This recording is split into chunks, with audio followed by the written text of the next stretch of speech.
Hail, hail, good evening, folks, and welcome along to the Endless Celts Podcast. My name's Anthony, and the host chair tonight. I'd love to be welcoming you along to the Monday night show, but circumstances out with our hands meant that we had to come on 24 hours later, but it's still all good in the hood. Delighted to be joined tonight by our usual show regular and captain of the ship, Stephen. How are you, mate? All good, mate. All good. Plenty of talking points to get stuck into. I'm quite looking forward to the night, to be honest. Oh, absolutely. If the group chat's been in to go by the last 2 days, it promises to be a bit of a stormer. And we're also delighted to welcome all once again from the Celtic Trends blog. Delighted to have Tony McLaughlin back on with us tonight. How are you, mate? I'm well, Anthony. I was called on just to try and cheer Stephen up tonight. Listen, that is a thankless task, Tony. A thankless task, let me tell you.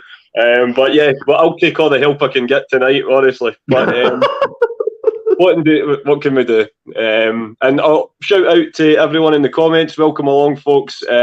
Everyone, new and old, get involved in the show. Stephen will be bringing up all the comments, and obviously that can kind of help push the discussion one way or the other as well. And a big shout out, of course, to our show sponsors, Sharna clothing range inspired by life in the terraces. Get on their website, use our wee discount there code, which is running along the bottom of the screen, and get a 10% discount. I've got my week's holiday in Mallorca booked for September. Can't wait to get some good clobber from it for lying by the pool. Looking forward to it. But Tony, I'm going to come to you first, and because I'm just going to leave him itching, waiting that wee bit longer before he can get stuck in. Only one place to start, obviously, and that's the match on Saturday against St Mirren. Finished a 2-2 draw. We'll obviously go on to some of the good and bad points as we go further in the show, but just your sort of overall feeling. I don't know if you were at the match, but for me, it kind of had, even before the game, sort of atmosphere around it, it had very much that end of season feel to it. It sort of wasn't, apart from the incredibly, there was a couple of boos at half time, which was you can't, that's just absolutely ridiculous. But I think all in all, the fans weren't too kind of up for it either way. It was that kind of traditional, we just want the season to be, or we just want it to be trophy day, where we can actually be presented with the silverware. It felt like one of those get it out the road type of fixtures. I don't know how you felt, but you obviously want to win them every game, but I suppose you can't win them all. Yeah, no, I was there with my daughter, and I was saying to Stephen that, like, the stats from the game where Celtic didn't score, St Mirren didn't score, there was no stats at all because the game doesn't matter. It's just a friendly. But no, it was, as I was saying to Stephen, that it is a bit of a friendly, so it doesn't really matter. But what we need to do is keep that momentum going for the cup final, and make sure that we go into the cup final in best shape, the team playing the best way.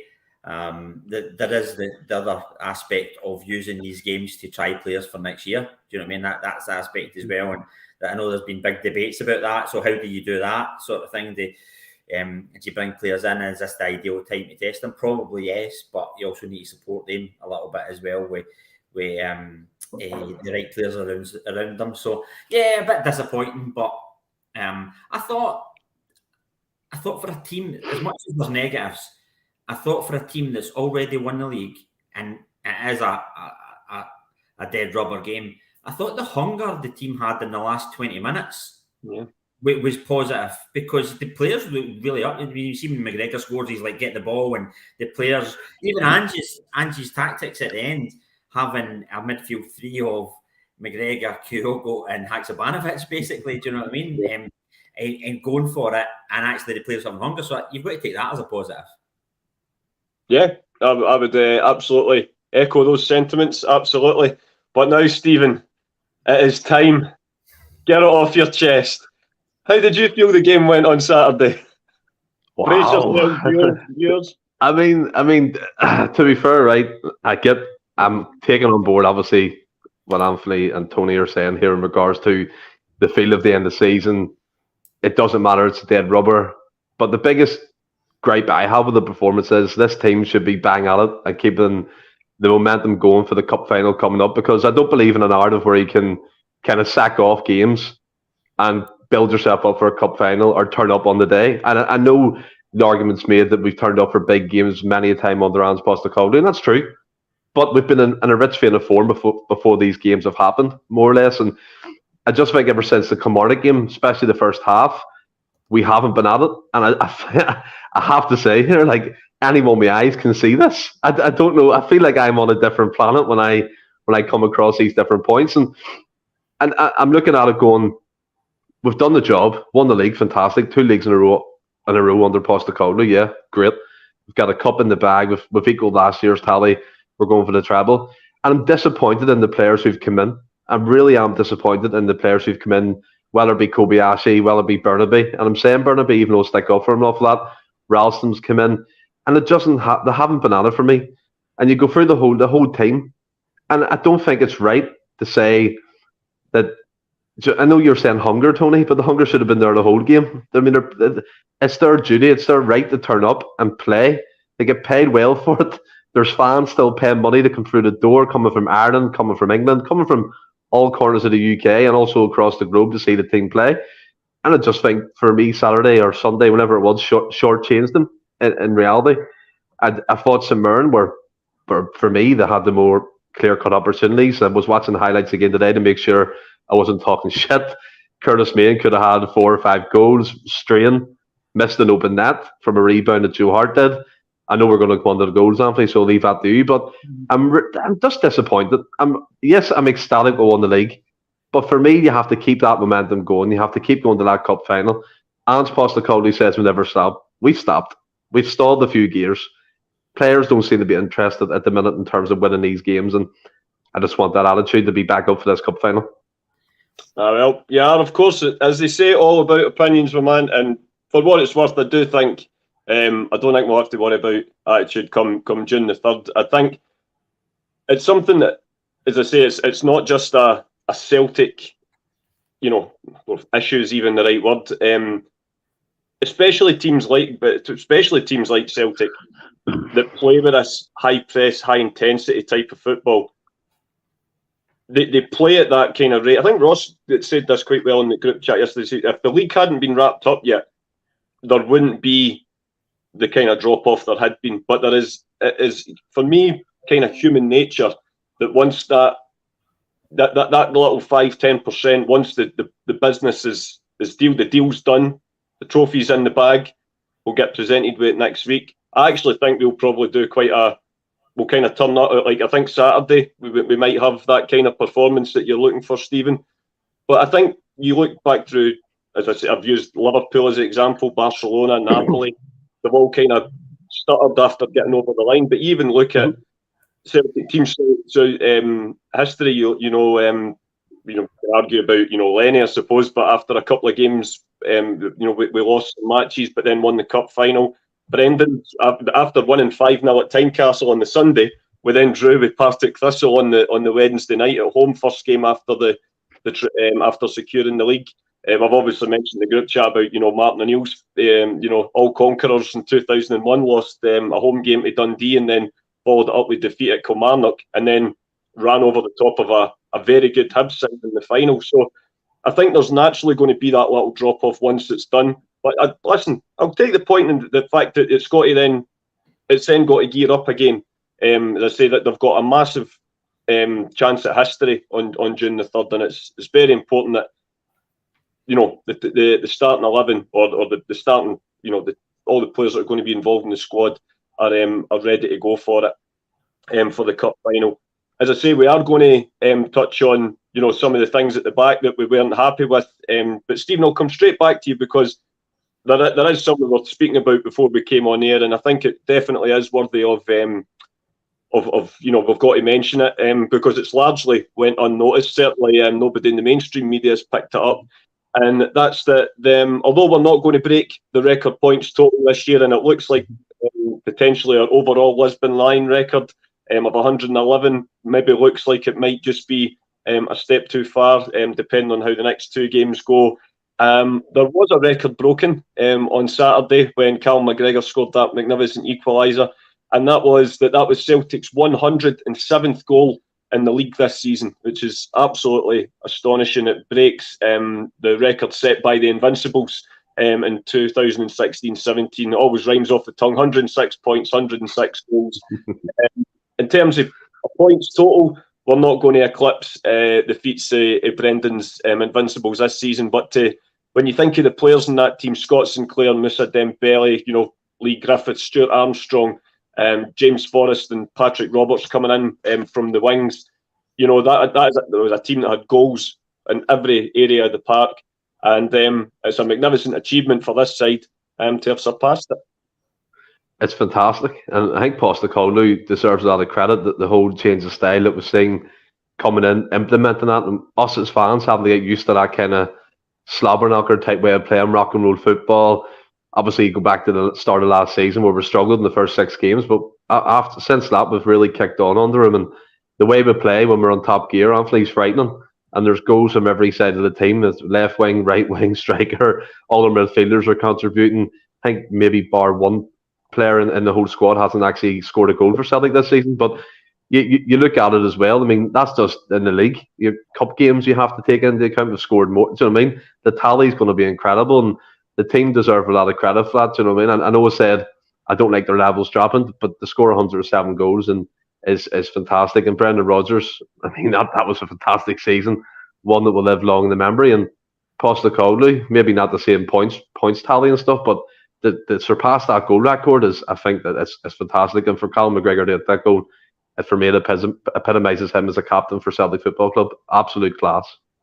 Yeah, probably quite fitting that it was actually the captain that scored the goal that broke the record. Stephen, I agree. And Tony, just get your thoughts on that. I know in your when on your own blog, you're very focused on numbers and data and XG and all that kind of thing. So it's always nice for a guy like yourself that does all that when you see a record happening before your very eyes.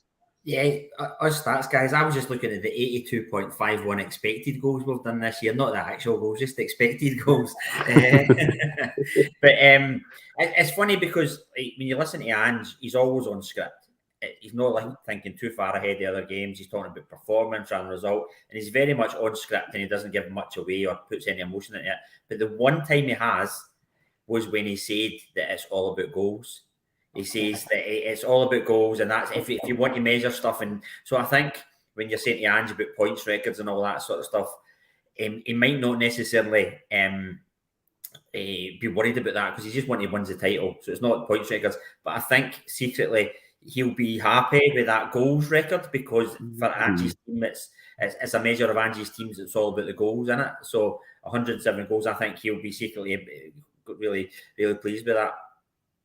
I think as well that it's for me it's the contribution, both Tonys, the two Tonys. It's the contribution of the whole team in this whole environment. I mean, you look at last season, Mieta coming in, O'Reilly really give us that kind of the bolt and to keep going forward.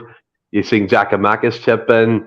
You've seen our wingers getting double figures yet again. Even players who aren't starting, Abada, I think he's still in double figures, even for assists as well. So for me, it's class. And I think, as you said, Tony, Postecoglou, all he cares about is the goals. And I remember Dan Orlowitz saying, as long as he scores one more than the opponent, he doesn't care. And that's what the way Jock Stein used to do it. My granddad told me many stories about his sides, and it was about outscoring the opponent at all costs. And if that means you're conceding 4 or 5 and you're scoring 7 or 8, then that's a great game of football, and sadly get the win. And Postecoglou's brought that to us, and for now, I just absolutely love it, 100%. Yeah, you're absolutely spot on, mate. As I say, I've been very fortunate. Away games are beyond my reach these days, but I'm still, I'm very lucky to have a season ticket and get to go and watch these guys. Every fortnight. The football, vast majority of the time, is just it's spellbinding to watch. Actually, we've said that a lot of times, not just on here, but in the group chat as well. That you're when Monday morning hits, you're already looking forward to the next weekend just to watch them again. It's he's perhaps epitomised that entertainment side that perhaps Tommy Burns was most famous for, but he's put that in with a winning, a serial winning sort of spree as well, and the combination of that's just been absolutely magnificent. Hope the holiday's going well, Jed. All the best to you. Look forward to having you back on here when you get back, and long may that continue, and hopefully we get back to those high scoring ways tomorrow night. Actually, I'm forgetting. It's not 2 days away now. It's tomorrow night, but that's all to come. But this is it's more like a sort of combo thing. I want to ask you about, Stephen. Obviously, we were speaking about some of the lineup changes, some of the players that have come in. I would say we weren't shocked to see this guy in the starting lineup on Saturday, but there was certainly an eyebrow raised at the position that he was played in. To the point we were even thinking at one point, as he went with a back three and as he's sticking Iwata, in with Callum and Hatate in the middle of the park. But Iwata was partnering Carl Starfelt at the back. Obviously, as we spoke about at great detail last week, Kobayashi did not have a great afternoon at Ibrox. I think that kind of goes without saying. But it still did kind of certainly raised an eyebrow to me when me and Jude were sitting in McDonald's pre-match. I hadn't seen him play. I didn't know if he had any previously of playing at centre half in Japan. Of course, especially when that's not your natural position, and especially when you're going up against a guy who's in a decent bit of form, and Curtis Main, who I would definitely say had a really good match for St Mirren on Saturday, alongside Tony Ralston, who's he's still not played a lot of games. Alistair Johnston's been very much the first choice since coming in. We could argue that that's possibly an experiment that didn't quite pay off on Saturday. Well, I mean, Patrick McLaughlin kind of nails this for me. We need a player capable of filling Carter Vickers' boots when he's injured. And I get the whole argument that he's out of defence and he's such a main player for us. But if we can't defend against Curtis Main, we're not going to have no chance in the Champions League if we're stuck without Vickers again. And the whole thing with Kobayashi last week, I think he's probably had his confidence knocked, and he probably needed to be took out of the team. And I think maybe that was a harsh reality to Scottish football for him. I thought that John Suter bullied him for that goal at the corner kick. His positional awareness was crap for the first goal at Ibrox, and especially with letting Todd Cantwell run past him. But Iwata coming in, believe it or not, Anthony, I think he's played 60% of his club games at centre back, especially in Japan. So he's very well versed. I was reading some Japan. I can't remember his name. Franny knows who it is, but he's on Twitter. He has like 10,000 followers, and he was saying he was converted from a right back to centre back by Ange at his previous parent club, and then obviously moved up into the kind of defensive midfield role. So I don't think the position was maybe alien to him, as many people might think. I just think it's the partnership for me. It's trying to shoehorn that partnership and hoping it works. And you're right, Anthony, it just didn't. Starfelt and him didn't gel good, and there was no communication. Sometimes the gaps were huge between them.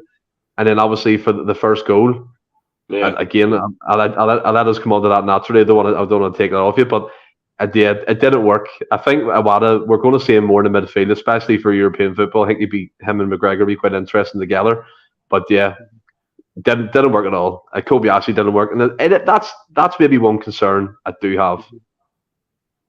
That's fair enough, mate. And Tony, that's sort of what to get your thoughts on it. Stephen makes the point there that Kobayashi's got, he certainly he didn't have a great day at Ibrox. I think we can all agree on that. But there's some players, and Stephen says he's maybe been taken out because his confidence has took a hit. Other managers sometimes keep the player in the squad even if they're not playing well, to almost try and play out the sort of the errors, if that makes sense. Did you think it was the right thing to take Kobayashi out of the team just after that poor performance, or would you like to have seen him be kept there to try and perhaps build a sort of partnership with Starfelt in the run up to the final? Because of course CCV won't be available. Yeah, it's a hard one because you need to know all the stuff and you don't really know it all. Do you know what I mean? So you can only go with what you've got. I wasn't surprised that Iwata playing centre half, because as Stephen said, when he signed, I was curious to see where he was going to play, because he was player of the year in Japan. He played majority of his games as a right-sided centre back. I just had a quick look there now. In his last 10-11 games, right-sided centre back. And and he played in midfield as well. And the year before, he was left-sided centre-back and right-back as well. So when he signed him, like, where are we signing him for? But then I'd seen something that said that Ange was the one that converted him from a centre-back to a defensive midfielder. So if Ange had done that, then it was interesting because, like, where do you need him? Like, if it's in the league, do we need that defensive midfielder? Well, maybe, yeah, to give Callum some rest. But when we play against the sort of low block teams, it's maybe your Kobayashis and your Awatas at centre halves. That's when you get the ball. So it was interesting. I was always intrigued to see this is like, and Ange was always talking him up as well. So this is a guy who's definitely going to get minutes, but is he going to get them in centre mid or defence? And when he came in and it was all midfield, I was like, right, okay, that must be what it was. So a little bit of surprise after the last couple of months, but it wasn't a surprise based on when they first signed and hadn't seen him play that he might play some centre half.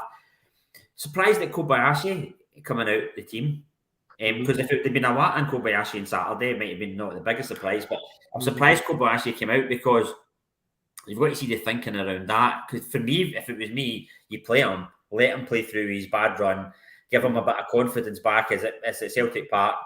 Maybe it was the Curtis Main thing. Do you know what I mean? Maybe Curtis Main, and they looked into that. But I'm like, Kobayashi's one that a couple of months ago people were saying, "Oh, put him in instead of Starfelt." Do you know what I mean? And he should be the one that we've been proving it, because he's the way he can play the ball from the back, and his ball playing from the back is great, because it's not just his passing ability; it's how quick he does it. That half a second quicker, it really can make a difference to the way we attack. And also, I don't know, some stats and some sort of analysis on how many times he passes to sort of the wingers or Kyogo compared to the other centre back. So he's a bit more forward and the progressive with his passes. So where next for Kobayashi then? Because do you play him tomorrow night and then Saturday? And if you do, why would they take him out? Why would you take him out against St Mirren? Tony, I think you can maybe see in European football next season a back three happening. Because Awata, as you said, has played on the right side of a back three for Yokohama. And if Starfelt and Carter Vickers kind of fill that void as well, he could be the ball playing centre half. Then you've got two solid defenders there with wing backs, whether it be Alistair Johnson or Greg Taylor. So that could be something to look at. But the Kobayashi thing, to me, to be honest with you, I expected that. He does look down and out against Rangers. And I know what you're saying, playing through that confidence issue. But what if he made another mistake against Curtis Main? Then he's going to go further down and end himself more. So I agree with what Postecoglou done in a sense, in that way. I get what you're saying. However, do you play him tomorrow night then? Well, I mean, because if you don't pay him tomorrow night, you don't pay him Saturday. Did you pay him in the cup final then? So if you if you don't pay him in the cup final, how does next season go? So is next season back to use him sparingly and don't play him for the first 3 months or something? So that's a concern. And the other concern for me is, just with all that sort of thinking, right, if it doesn't play, because you've got to say, does he play tomorrow night? Well, why would you take him out Saturday? And if he doesn't play tomorrow night, what about the cup final? What's his chances for the cup final then? And then if he doesn't play them, how do we start next season? Is Kobayashi going to be this player? So is he in as a backup then? Are we going to sign another centre half? And Ange can be quite, I think Kobayashi is different and he'll get a different bit. If you look at Abelgard came in and like, I was in Leipzig and he came on and I thought he done really well and he broke up everything. It was very much as his scouting report, not as great a passer as McGregor, but broke up play, good in the air, and he done everything that his scouting report says. But Abelgard was just out in the cold. Do you know what I mean? So you're just hoping that Kobayashi is not out in the cold. Because he's got something there. It's interesting to see when we talk about centre halves.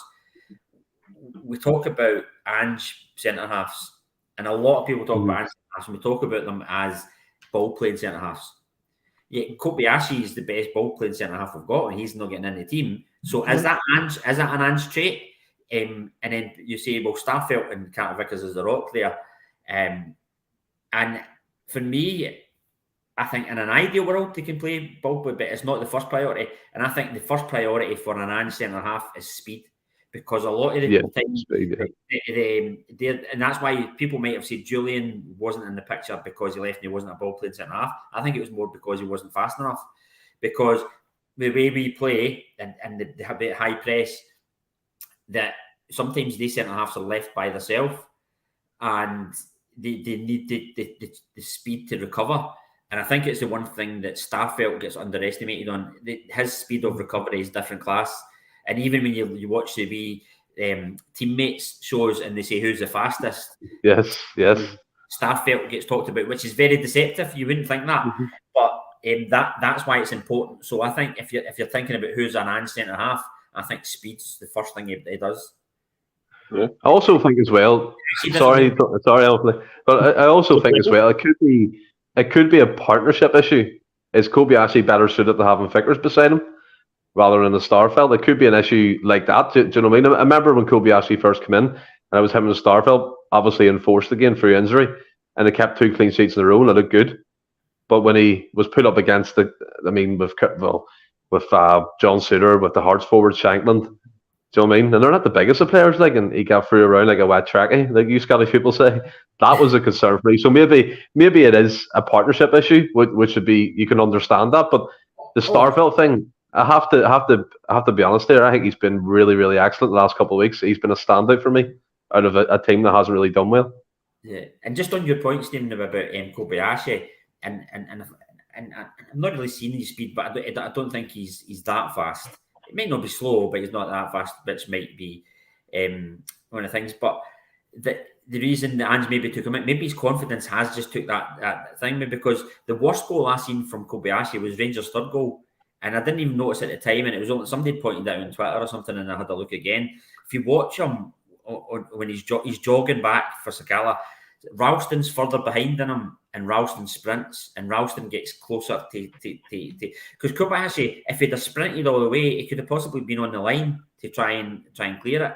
And it's maybe just his head's just been dejected. He's just been hit by a game that he's just, where's this game from? And maybe is protecting him, just taking him out for that game and then bringing him back in. Yeah, well, that's it. I mean, I think, like you say, I think he's a bang on about Starfelt. To be fair, as much as there was a bit of the video nasty for the third goal against Rangers. I think in the last couple of weeks, especially without Vickers being there, he's been a big help, and he'll be a big influence going for the next remaining few games in the season. But Stephen, I'll come right back to you because it's your other favourite subject. Obviously, we've talked about the defence. With the 2 goals. Now, this is obviously something that I'm a big fan of his, but like as you do, you have to call it as you see it. And I don't think there's any case for the defence in terms of the last line of defence for both goals really on Saturday. I think to be fair, the boy that sits in front of me, who's also quite a big fan of Joe Hart, he used the word minging to describe his attempt at saving the first shot for Curtis Main. It really was. I mean, obviously calamitous in the defence as well, but I think Joe Hart's really got to be doing better there for the first goal. And for the second one, folks say it was kind of headed right in the corner. No, it wasn't. I didn't really see it, to be honest, and I must admit I was laughing almost to the point when it went in, because I thought me and Steve are going to have a lot of fun on Monday night or Tuesday night when talking about his favourite subject. But I think that is one, although it's and there's a lot of people coming up in the comments already, and it is gathering a bit more mainstream sort of debate. But regardless of where his future lies, and I know I'm just going to come to Tony as well, just with the excellent article he penned today about players coming back and where they could fit in and all that, and where players, certain decisions have to be made. First things first, Joe Hart's got to be doing better with those two efforts for me. Well, I mean, looking at the first goal in isolation, Craig White, again, absolutely nailed it there for me, but we'll come on to that one. The first one was a long kick up from Trevor Carson. Bounced. Awada and Ralston don't speak to each other. Curtis Main then gets the ball. From Curtis Main getting the ball, Celtic have 3 opportunities to stop that goal. Ralston with the most pathetic tackle I've ever seen. He does kind of put his foot out a wee bit. Awada just tried to block it, but again, it was powder puff. And then finally, Joe Hart with the reactions. My granda probably has better reactions than that. Do you know what I mean? Lawrence. I think, personally, he should be saving both them goals. And I would agree. The Curtis Main shot wasn't in the corner opposite to him. It couldn't have been in the corner closest to him. It went straight through him. And it wasn't hit hard. He just kind of caught it and it went into the net. And it's like, what's going on here, right? So you kind of put that behind you. Then the second goal happens. Wee bit of pinball from a throw-in or a corner it was. Get put back into the box by, I think it was O'Hare, their player O'Hare. He's had a good season. Curtis Main, again, just gets his head on it. And when you see the replay, it bounces, like, I would say probably left to centre, right to centre of Joe Hart standing. He's planted again like he was at Ibrox for their headed goal, by the way. And it just went past him. Not even an attempt. So there's 2 goals that he's messed up for me. I don't understand why people still make the case for him. I'm really struggling. I'm really struggling with it. Obviously, what he's done since he came in, he's brought his great leadership. He's been great with the players. He's helped Callum McGregor in that captain's role. But I remember him saying before, but Nuno said to him at Spurs, he's just too slow for the top level of football. And for me, that's coming to fruition. It really is. I'm baffled, especially the first goal went past him. Regardless of the defensive mistakes, which I did describe, but we've talked about the defence in great detail, he should be putting his foot to that. Putting his foot to it and getting it away. Do you know what I mean? There was also an instance, and this is the strain when he missed the open net, where he palmed it back into the box again. And only for Strain's missed control, it would have been 3-1 at that point. And it's like, what are you doing? And he doesn't command his box. There were so many cross balls coming in. He could have helped the centre halves out big time. He just sat planted on his line. Curtis Main was winning everything. And you expect a goalkeeper his stature, his experience, to be like, my defence is struggling. I'll take a bit of command this box. I'll command my back four. But it just felt like that to me is non-existent. And then you go back to the Carter Vickers argument. Maybe they're better together and communicate more. I don't buy that at all. Joe Hart's experience in his own right. He's been around the block. He knows what he should be doing. And if he stays next season, I hope it's as a number 2. And I'm not trying to be blunt. I'm not trying to be harsh. And I'll repeat it again for people who's listening. I love what he's done for us. He's made some cracking saves. He's been a part of a successful team. Maybe he didn't think he would ever get this opportunity when he was third choice at Burnley, third choice at Spurs, went along to Torino, all that type of stuff. He was kind of just coming towards the end of his career really quietly. He came to us and he's got out with a bang. Number 1 next season is pushing it for me. It really is pushing it. I don't get him. I really don't get him. He's been a fault for a lot of soft goals recently. A lot of soft goals. Well, I'm just going to come to Tony in a wee minute, mate. But on the back of Tony's article penned today, that he says, in an ideal world, like that there would be potentially 9 signings. But of course, we know that's unreal. It's not going to happen. So it's all about, for a club of our size and our resources, it's where you prioritise. For you, I'm guessing that maybe, would you say that now a new goalkeeper has shot up the list, so to speak? Would you say that that's more of a priority now than what you maybe thought it would be for next season? It has to be up there with the top priorities of next season, obviously. And maybe at the start of the season, you're thinking Joe Hart's still kind of off that first season bounce. He still has the adrenaline. I'm not saying it's a lack of effort. I'm not saying it's a lack of enthusiasm. I just think you have to know when to call the quits. It's like anything at a job. Do you know what I mean? If you're struggling, it's just, for me, if he left at the end of the season, happy days. I'll be happy that he's gone. I'll be happy what he's done for us.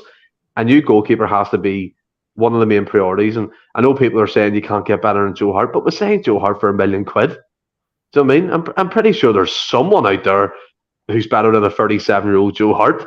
I don't think our scouting network's going, and there's no one better than Joe Hart.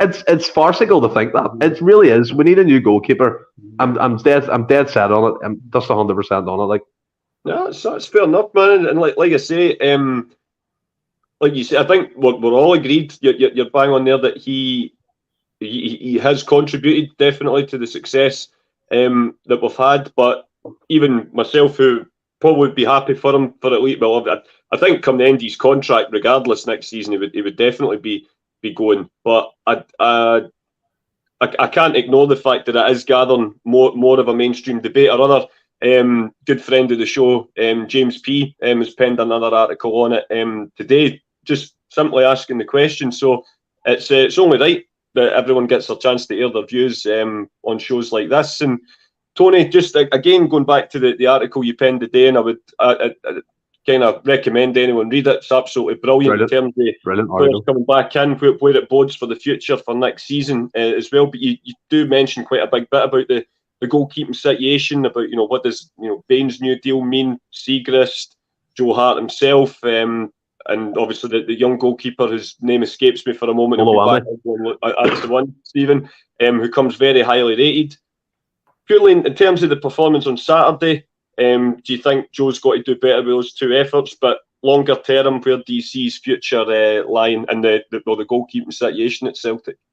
So I'll start on Saturday first, Anthony, and thanks for the comments about the article. It was interesting doing the article as well, because in my mind it was like, this is going to be tough, like 17 players, and that's the reason I done it. But even when I was doing it, it was even tougher than I thought it was going to be. Do you know what I mean? It was like, well, who do you sell and who do you bring in? Regards to Saturday, so putting a bit of stats on it, because sometimes stats, the disclaimer out for the stat haters. One is sometimes the stats aren't the same. So Y-Scout stats could be different to FotMob, could be different to other vendors. So sometimes they can be different and they're not exact. And secondly, even if they are exact, they don't tell you everything as well. But they're just they're a good addition to talk about. So and both the stats I'm going to say are different to what I thought they would have been. On different, one's more than I thought and one's less than I thought. So if you look at XG and post-shot XG, and post-shot XG is probably more important for this exercise, because it's XG is about what's the chance of scoring from where it is, where the shot is. But post-shot XG is what's the chance of that being a goal after it's left the player that shot. So that's a good measure for a goalkeeper and maybe for striking ability. Although some stats fans would say that it's more just about keepers, not about striking ability. But I quite like the striking measure. So the first goal, it was a 0.04 XG. So it's a 4% chance of scoring from where it was. But the post-shot XG is 0.02. So that's saying 1 in 50. Do you know what I mean? 1 in 50 if they go in. So that's quite damning. That's a lot worse than I would. At the time you looked at it and say that's a bad goalkeeping error, and you would say that majority of keepers would save that.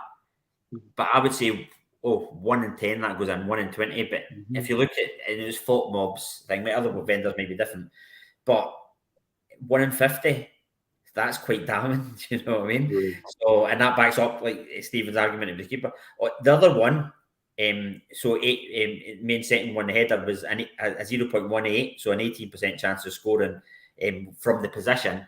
But post shot was 0.78, so they're basically saying a 78% chance of being a goal once it's left his head. So that means it's not that bad then, because penalties are 0.79 or 0.76 dependent vendors. So that's in so they basically saying that header was like a penalty. So, but Tony, does that take into consideration the speed of that shot? That header was not fast at all, man. I looked at that header again today, and it bounced right the centre of him. I would say probably a meter or so, or whatever. You know what I'm trying to say here? But the distance wasn't massive before it ended up in the corner. It wasn't if he went bang.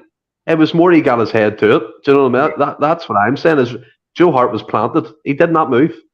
A lot of vendors will have different things. Some will have how many defenders were around, and some will say like the position of where the ball's coming from, and some are more technical than others. With that, I don't know about the speed for football, but I know what they'll take into consideration: the position of where he was and where the ball ended up. As such, the speed might not be in there, so I think maybe it's just where he's placed it that they've put it as that. So that 2% might be a bit harsh on a Hart, maybe at 1 in 50, but the 70% might be a wee bit more generous to him. Do you know what I mean? But so it's not to say these stats are right. That's Foot Mob stats, but it's interesting to put just to put a bit of numbers on with the goals that we were talking about. Do you know what I mean? With regards to me, and then I put it in an article, for me, ideally, we have a new goalkeeper, one that can play out for them the back and help the moves as well, can come for crosses, can do everything. Do you know what I mean?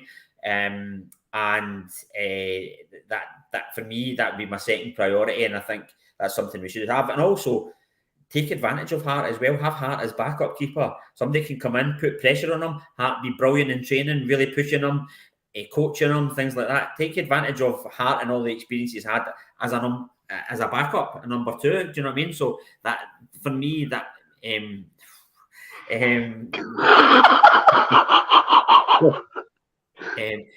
not happening. It's no. What Tony said, what Plunge's said, no danger. They maybe in training after Hart at the weekend. Maybe in training it'll be see who's the best non-diver for goals. You know what I mean? Maybe stand still. But yeah, so I would say the second priority for me would be a goalkeeper, and only because I really think that creative spark wide right and just fair winger, what sometimes we could be missing, is a big bit for me that could change games for us. Whereas we could maybe get by with an average goalkeeper sometimes, just to be playing. We're a bit dominant, maybe not in Europe, but I think the league's still our main goal. Europe's a bonus, I think, and I don't think we're at the stage. Tony, don't be saying that, buddy. I don't think we're at the stage of saying we'll come second in the league to get a good run in Europe. Do you know what I mean? So I think that's and for the league especially, I think that wide right, skillful, pacey winger is my first priority. But Hart would a replacement for Hart would be my second. But my gut feeling is I don't think it'll happen. I don't know why. You've not heard any rumours or whatever. There's no reason for my gut feeling. It's just my gut feeling. Yeah, that's fair enough, mate. And listen, it's a debate that will rage on, and I know that obviously we've got plenty summer transfer rumour shows lined up, Stephen, and I know that'll be one of the top of your priorities. But yeah, it's definitely something that more people are talking about. And just before I go on to the next topic, I seen there on one of the comments was from our good pal Andrew Dunnan from Ginger Media. Yep. So just wanted to give you a wee shout out, mate. Just been following some of your stuff online recently, and just to say that everyone at Endless Celts is always thinking of you, and look forward to having you back on here in the not too distant future. So hail, mate, and God bless. And so on to the next point, Tony. This was just kind of sort of hot off the press today, so I thought I'd put it on the show. As Ange has been obviously voted the Cinch Premiership Manager of the Year. Couldn't really have been anyone else, I suppose, unless you're part of the Clyde 1 panel. But you know, he's had a magnificent season, and as some of this aforementioned stuff we've spoke about, you know, the style of football, two trophies out of 2 so far, with a third to play for come June the 3rd. But he gave an absolutely magnificent. But just to sum it up, the last couple of days, some of his comments just shows what a brilliant speaker he is for the club, what a brilliant spokesperson. Obviously, when, you know, emotions are running a wee bit high after the game, you know, he just reminded everyone that, you know, the world heavyweight champion doesn't win every round, but it's all about, as long as he wins the most, he's got the belt, which I thought was absolutely a fantastic, you know, way of describing it, to be honest. But then again today on the news that I don't know if you've seen it today, but it was absolutely brilliant when he was, for reasons best known to the mainstream media, they asked him what his thoughts were about Rangers' plan for next season on the back of, you know, 5 of them. Oh, God, I don't even know which 5 it was, but 5 of the Nomads are heading for pastures new next season, and he sort of gave it a quizzitive look as if to say, what's it got to do with me? And then when they mentioned that his deal's got a plan, he says, well, you know, everyone's got a plan until they get punched in the face. I can only presume from those 2 quotes that Ange must have been a bit of a boxer back in his day. That was for you, Tony. Sorry. I don't know about Ange being a boxer, but yeah, the first one, it was like about the champion, heavyweight champion, and points and that. I was sort of like, right, okay, what does he mean by that? And it seemed like you were just getting a bit annoyed, and then it was just frustration. But I thought today's were class. Do you know what I mean? It was just like last year, Rangers. You told me Rangers in the Europa final, and they were in a Scottish Cup final, and you told me they were going to strengthen, and they strengthened, and we took that one sort of thing, and they're going to strengthen it. It was just like that, and then it's also, what am I going to learn about my players? I'm going to learn my players are champions and things like that. That was a bit of fighting back today. You know what I mean? It wasn't like, I think the first one was a bit frustration and a bit annoyed. Today was a bit of fighting back. Yeah. I think so. And Stephen, we say about the boxing analogy. He certainly knocked Rangers out of a few tournaments, put it that way. But I think he's absolutely. Tony's bang on these comments today. And as Ross said in the group chat, the way the mainstream media have been carrying on since they won the dead rubber, you would think it was genuinely them that were, had put plenty of resources in the bank and were going for a treble. I know things are tough up mainstream media way, but it's just we just got on with it, didn't we? Whilst everyone else prints nonsense, we just win trophies.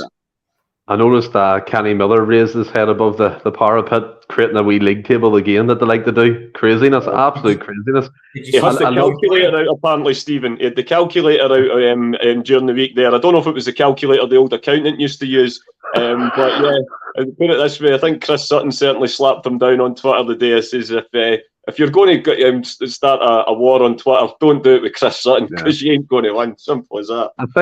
I think as well that the comment that I actually loved from Ange was basically, now this for me sounds like a statement of intent. He said in a kind of undertone kind of way, we'll see who's strong next season and we'll take it from there. And I hope, in my thinking, that means we're going to be strengthening this squad and making it a force. I was getting all past it there, so I was about to go Mel Gibson. And just does 4 or 5 quality signings, and we'll watch them sign their free transfers. We'll watch them lose £50 million players for free. Kent and Morelos, McGregor. They'll probably sign him back again next year for cover for goalkeeping position. I don't know. The clubs, the fact that Michael Beale spends more time talking about us is madness. Postecoglou basically, he did say, "Who cares, mate? Who cares?" He doesn't care. We don't care. We're champions. And I love that. Do you ever see that Twitter page where it celebrates Rangers winning the fake trophies or the invisible trophies? I think they got another 2 in the weekend. I think one of them was for congratulations Todd Cantwell winning the Walking Over the Badge trophy at Easter Road. Yeah. And then there was another one. So they have a lot of invisible trophies that they've won this season. So they can console themselves with all that shit while we bring the real silver home and we hopefully celebrate another treble. And as Ange Postecoglou said, we'll see who's strong next season. I love it. What Ange was just ready to say today was, this year we won in points. Next year we'll knock them out.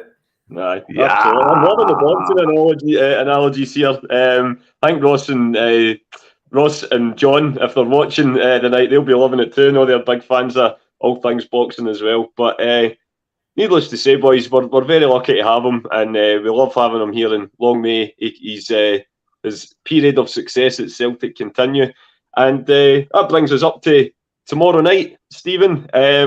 Last away game of the domestic season. We're away at Easter Road, a club that have kind of flattered to deceive, you would have to say, this season. Another poor performance at the weekend against the team that's second in Michael Beale's league. But it's they're a strange team, Hibs. I think you'd probably say most Celtic fans, if you would come Edinburgh Derby Day, you definitely would prefer to see Hibs win and things like that. But there's times they're capable of looking like a real, they could be the next sort of force coming through and challenging for that that second spot. But then there's other weeks that they just look absolutely atrocious. And we had a good win at Easter Road just after Christmas this season. We'll be hoping for more of the same tomorrow. So just kind of how you think the game's going to go and the usual lineup and score prediction from yourself. First of all, Scott High wants to know the name of that Twitter page. I'm pretty sure it's called Rangers and winning a visible trophy. So search it up. You'll get a good laugh. But in regards to Hibs, I really do think they've got a cracking manager in Lee Johnson. I think his ideas of the game are brilliant. I know he talks and waffles a lot, but he's one of them guys who does love talking about the game, and sometimes he does sounds like a fool, but he's got really good ideas. He's got really good ways of playing football. I like their left winger, Eliuan. They signed him on a permanent contract from a French club, which is a good sign of intent for them. They've got Nisbet, they've got Josh Campbell, who I really, really like, and I really want Celtic to sign. They've got a few good players coming. SPL, they've got a few good players coming for their system, and I think you're right.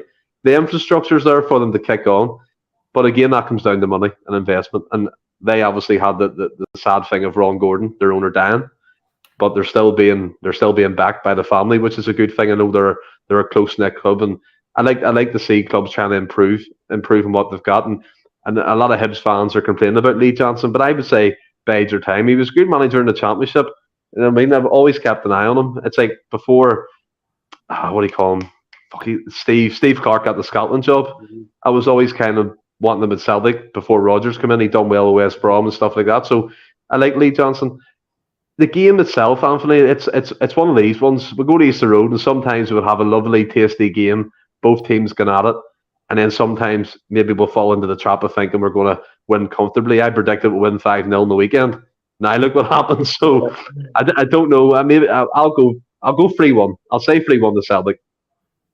My lineup prediction will be Joe Hart in goal, Ralston, Starfelt, Kobayashi, Taylor, with Iwata, McGregor, and Hatate up front.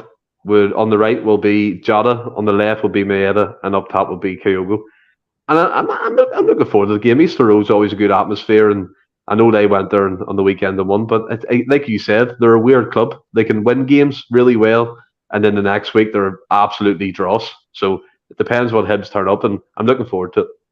Yeah, I'm myself, mate. Of course, it is live on Hibs pay-per-view TV and Fire Sticks up and down the land.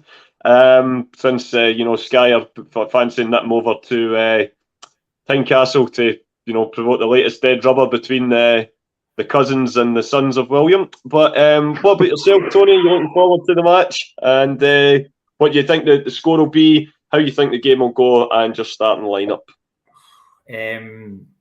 Starting them up, that's a hard one. So yeah, looking forward to it as always, because even in dead rubbers, it's always just good to see certain things. Score will be 1 each. I'm just like for Steven. Wow. Steven. Wow. No, man. Do not. See if you say that word friendly again. No, not a chance.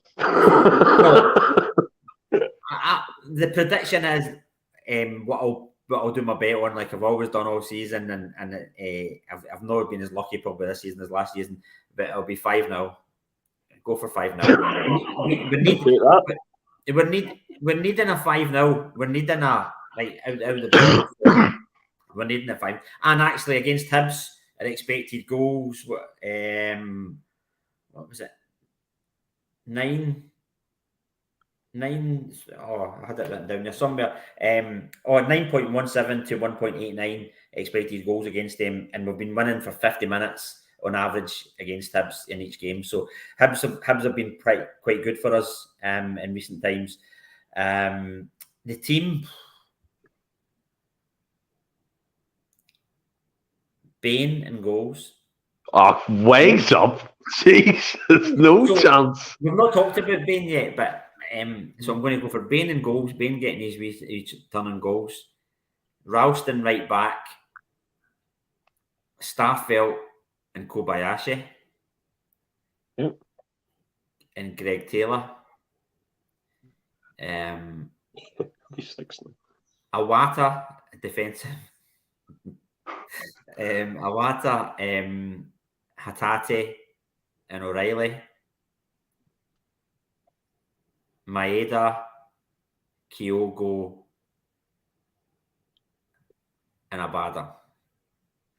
It's a decent team, mate. Certainly raised their eyebrow with Scott Bain in goal. But I went for quite an experimental lineup myself. Not actually too similar to what Franny was saying on Friday night, Stephen, when he says he felt that you might see quite a similar lineup to what started at Ibrox, and I think I've went for quite a similar one. I've went for Joe Hart in goal, Ralston, Kobayashi back in, just with the fact that it might be him. It's just what we were discussing about earlier, who's going to be in the cup final.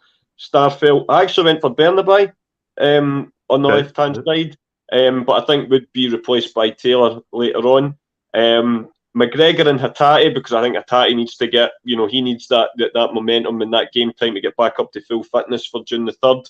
And I actually stuck your favourite player in there, Aaron Moy, a run out tomorrow night.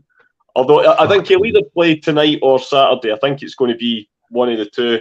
And I went for a very experimental lineup up front. I'd started Haksabanovic on the left, Abada on the right, and going to have another start for O up front as well. So a completely changed lineup. And then I think we'll see something a bit more familiar, and I think a bit more of what we'll expect in the cup final come trophy day on Saturday. So that's my team. I'd like to see Haksabanovic. So I've named my team, but I would probably like to see Haksabanovic instead of O'Reilly in the sort of number 10, the advanced number 8 position, just to try, because he played okay when he came on, and it might be most of the good game, yeah. Yeah, I think it's certainly some interest to see tomorrow night's a perfect example. Back it up here a second. Did you say Haksabanovic played okay and he come on? On Saturday, yeah. Mate, you're watching a different game. Are you joking? What did he do right? I mean, I just think he's been woeful, to be honest. I don't think he's shown any promise in the last couple of weeks. He's one of the players I'm disappointed in. That's why I was laughing there. No, he came on and, he tried to get involved. I thought, he's obviously a very technical player. He was always looking for the ball, and when he got it, more often than not, he was finding a teammate with the ball. And I think we're going back to Moyes' substitute appearances back in the autumn, Stephen. I'm not quite sure what you're expecting from 20 minutes of action, but Moyes is here.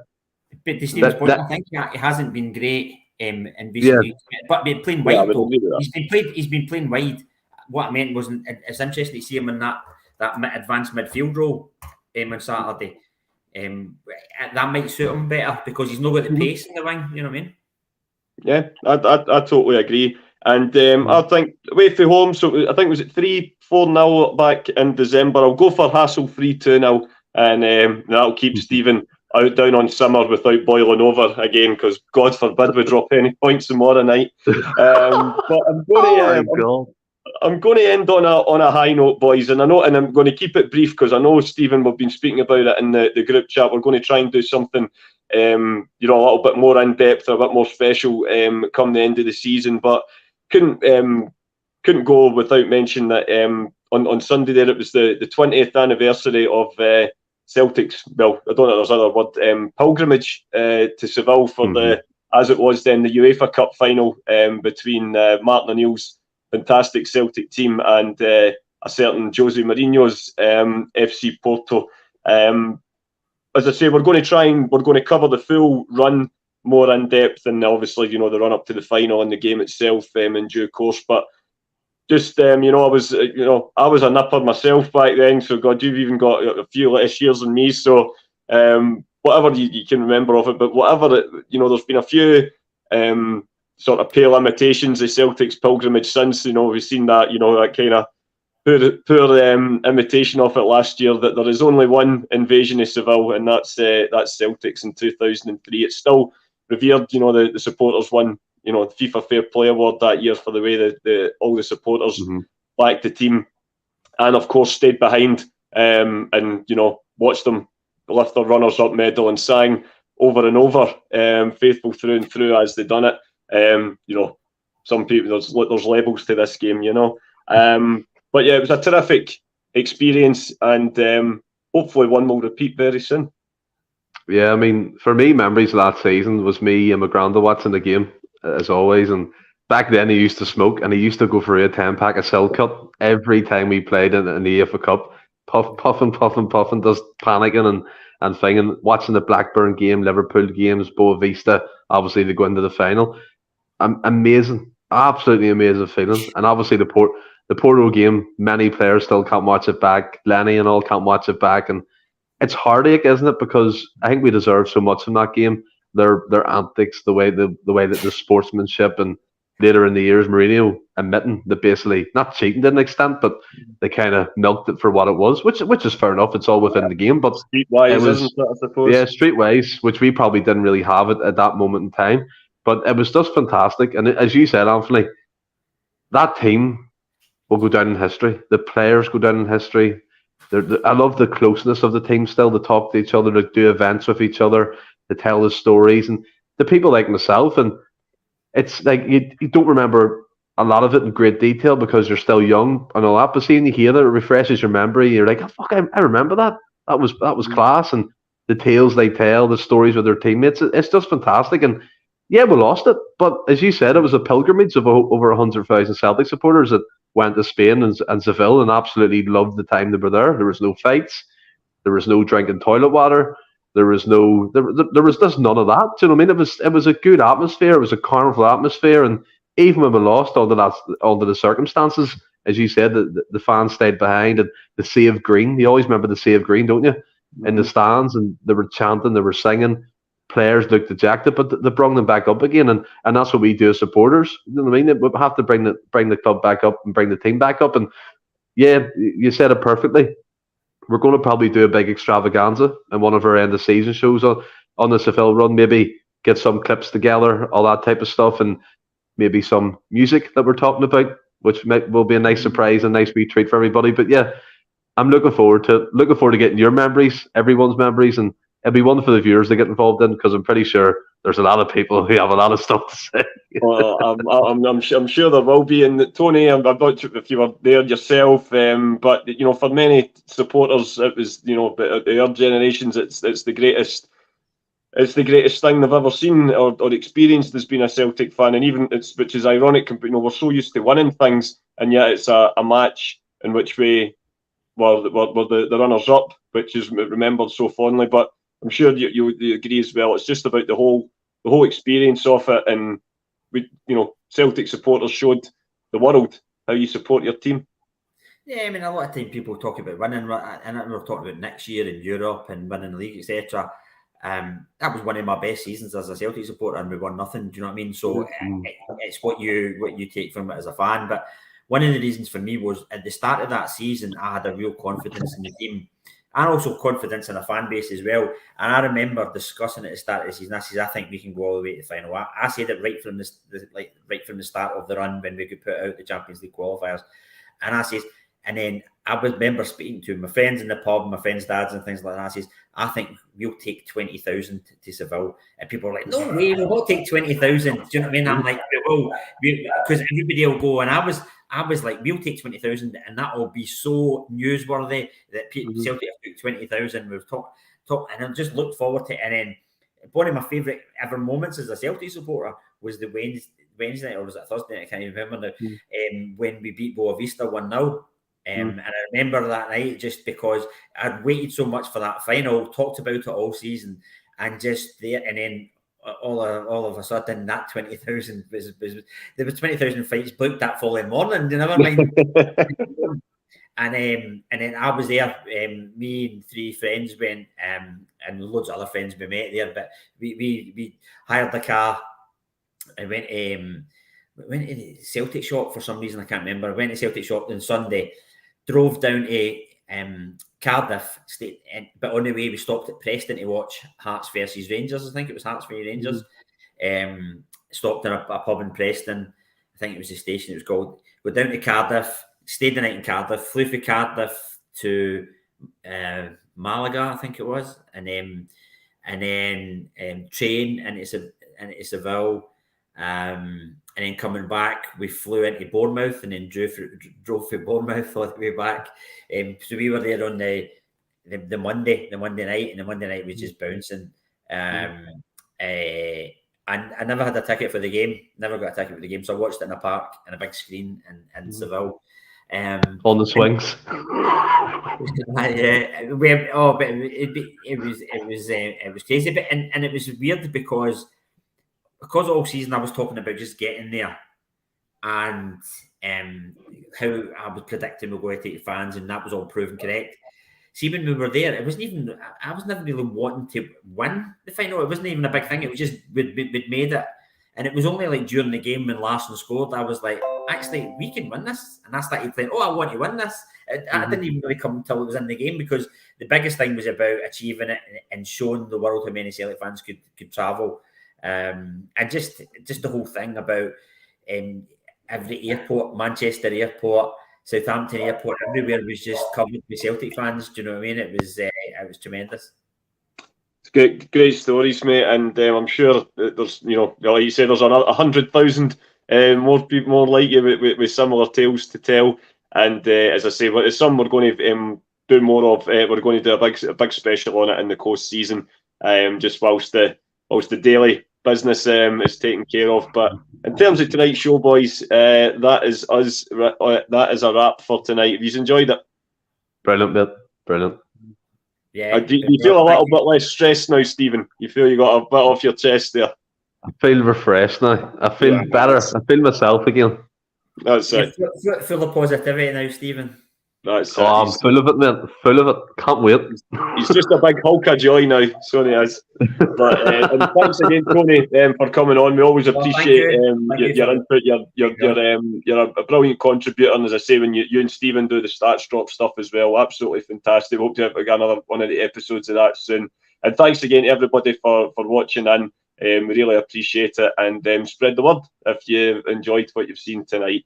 Good luck to the boys tomorrow night. We'll be back on Friday night at the usual time of 8 o'clock for the Friday night show. Trophy Day preview before the curtain comes down on the league campaign. And once again, the trophy's coming home to rest in paradise. But until then, folks, stay well and keep safe. Hail, hail.